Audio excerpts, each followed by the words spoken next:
बहस बहुत तेज है, अफवाहों का बाज़ार भी बहुत गर्म है। आपको अफवाहों पे ध्यान नहीं देना है, अपनी ज़रूरत की चीज़ों पे आपको ध्यान देना है। बाकी अनर्गल चीज़ों पे आपको कोई टीका टिप्पणी नहीं करनी है। और एक चीज़ आप लोगों से मैं निवेदन करना चाहता हूँ कि आप लोग मदरसा ग्रुप पर जिसमें शिक्षक जुड़े हुए हैं उस पर धार्मिक प्रचार न करें। किसी के भी, चाहे हिंदू का हो या मुसलमान का हो, किसी का भी हो, उस पर धार्मिक प्रचार न करें, क्योंकि उस पर अधिकारी भी जुड़े होते हैं और शिक्षक भी होते हैं। किसी के भावनाओं को आहत न करें। बाकी आप अपनी मांग है, आप एक ग्रुप बनाइए, उस पर आप टीका टिप्पणी करें, उस पर जो इच्छा हो वो करें। लेकिन जो पब्लिकी है और जिस पर केवल शिक्षक जुड़े हुए हैं, अधिकारी जुड़े हुए हैं, उस पर आप अपना एजेंडा न चलाएं तो अच्छा हो। दोस्तों, आपको मैं बताना चाहता हूं कि आज मुख्यमंत्री योगी आदित्यनाथ जी ने तदर्थ शिक्षकों के शैली के बारे में उनका ब्यौरा मांगा है। मुझे लगता है कि उन लोगों का कार्य बहुत जल्द होने वाला है। हम लोग अपेक्षा का शिकार हो रहे हैं दोस्तों, और उपेक्षा का शिकार इसलिए हो रहे हैं जो इसमें मदरसा शब्द जुड़ा हुआ है। अब मदरसा शब्द से सरकार को क्यों चिढ़ है, सरकार बता पाएगी। लेकिन मैं कहना चाहता हूं कि मदरसा शब्द को न देखते हुए उसमें आधुनिकीकरण को देखा जाए। मदरसा शब्द है तो मदरसा शब्द कहीं अलग से नहीं आया है। चाहे मदरसा कहो या स्कूल कहो या विद्यालय कहो, मेरे हिसाब से तीनों एक ही चीज़ है। बस फ़र्क इतना है, शब्दों का फ़र्क है, लैंग्वेज का फ़र्क है। बाकी मदरसा नाम से मुस्लिम बिरादरी को जोड़ के देखा जा रहा है। हालांकि मुस्लिम बिरादरी के लोग ही मदरसे को चलाते हैं, लेकिन उसमें कहीं ना कहीं हिंदू शिक्षक भी हैं। सरकार को भी सोचना चाहिए। और जो आधुनिक विषय की पढ़ाई कर रहे हैं उसमें लगभग 40% नियुक्ति हिंदू शिक्षकों की है। और सरकार को एक निगाह से सबको देखना चाहिए, हिंदू मुसलमान न करके उसको समान अधिकार देना चाहिए, समान रूप से देखना चाहिए। किसी के साथ भेदभाव नहीं किया जाना चाहिए, बदले की भावना से नहीं देखा जाना चाहिए। क्योंकि जो घर का मालिक होता है उसी का विरोध सभी लोग कर सकते हैं, और उसको सबको एक निगाह से देखना होता है। अगर 5 लोग हैं तो कोई ज़रूरी नहीं है कि 5 लोगों को पसंद आए। 2 लोग को ना पसंद भी आ सकता है, फिर भी 3 लोग आपके साथ हैं तो आप घर के मालिक बने हुए हैं। लेकिन आपको उन दोनों को भी साथ देखना है। लेकिन इस समय मदरसा आधुनिकीकरण शिक्षक साथियों के साथ बहुत अन्याय हो रहा है।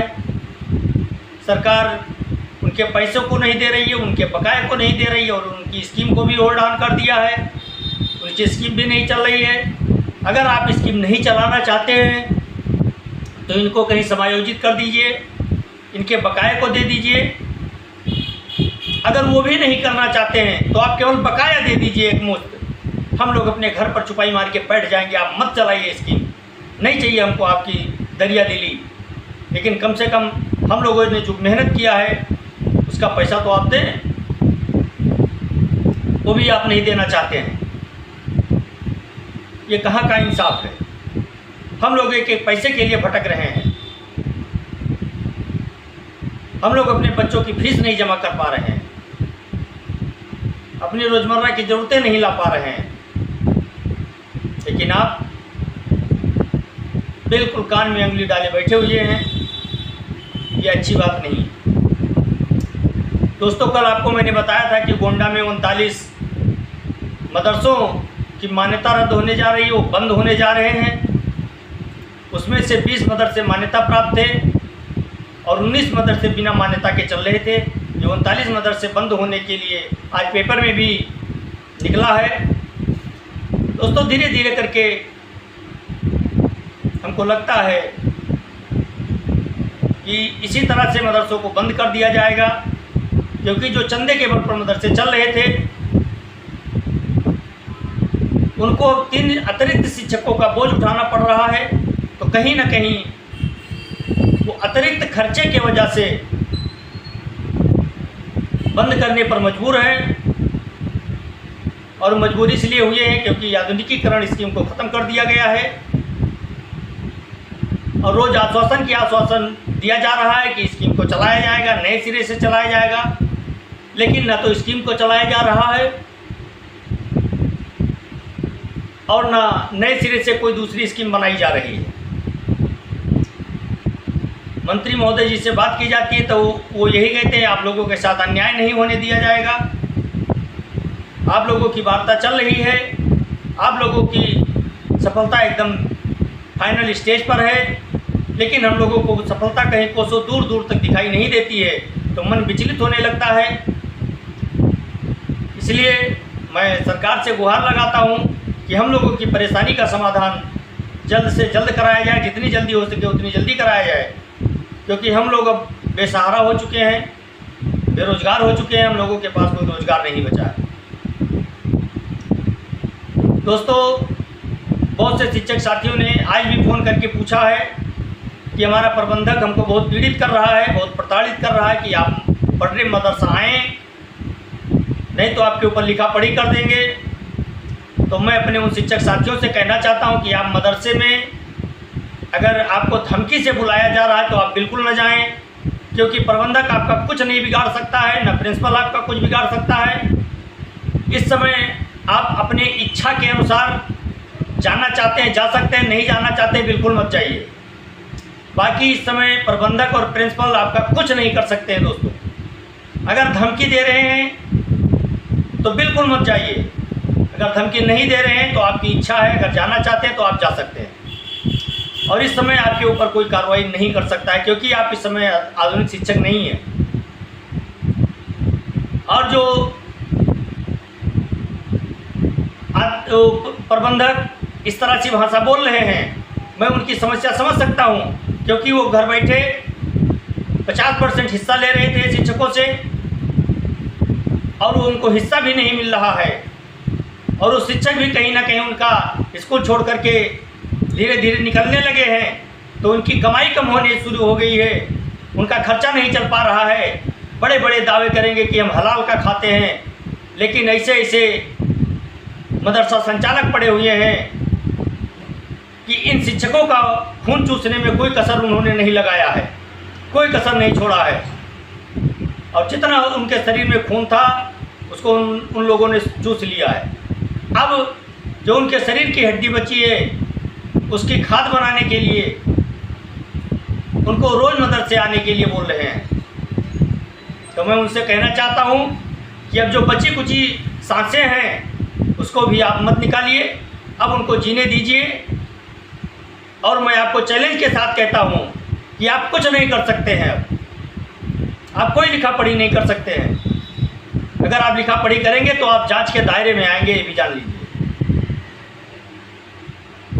आप लोगों ने बहुत उत्पीड़न किया मदरसा आधुनिकीकरण शिक्षकों का, सरकार से ज़्यादा तो आपने उत्पीड़न किया। आपकी वजह से इन शिक्षकों की हालात और बद से बदतर होती गई। उधर सरकार ने पेच कसा, उसके बाद में जो कुछ बचा कुचा था आपने कस दिया। तो ऐसे प्रबंधकों का जांच कराना भी बहुत ज़रूरी है। और मैं अपने उन सभी शिक्षक साथियों से मैं ये अपील करता हूं कि अगर इस तरह के प्रबंधक आपको धमकी दे रहे हो कि आप मेरे मदरसे में आए वरना आपके ऊपर लिखा पढ़ी करा दी जाएगी, बिल्कुल आप उनका चैलेंज एक्सेप्ट कर लें। उसके बाद उनके खिलाफ आय से अधिक संपत्ति रखने का एप्लीकेशन डालें और उनका खुद जांच कराएं। उसके बाद पता चलेगा कि कौन किसके को ऊपर लिखा पढ़ी करा रहा है। शर्म नहीं आती है आप लोगों को इस तरह से शब्द बोलते हुए?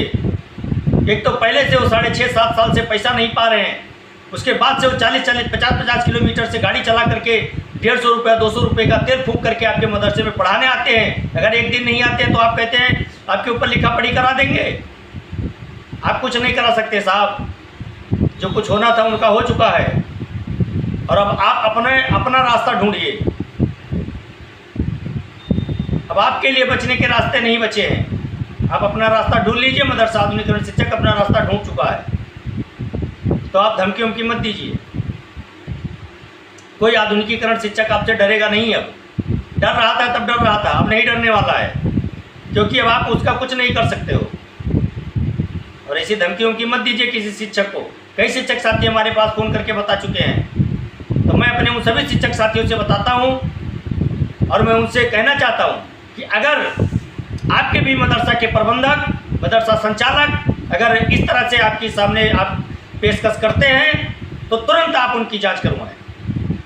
उनको भी उनकी औकात पता चल जाएगी कि कितने पानी में वो है, और छोड़ दीजिए नौकरी। इस तरह से नौकरी करने से अच्छा है हम किसी की मजदूरी करके खा लेंगे। अभी तक हम लोग भीगी बिल्ली बन के रहते थे, लेकिन अब शेर की तरह घूमेंगे, क्योंकि जो फाउंडेशन हम लोगों के ऊपर से था वो हट चुका है। अब आपका उत्पीड़न कोई नहीं कर सकता है। शर्म नहीं आती है यार इन लोगों को, शिक्षकों को परेशान करते हुए।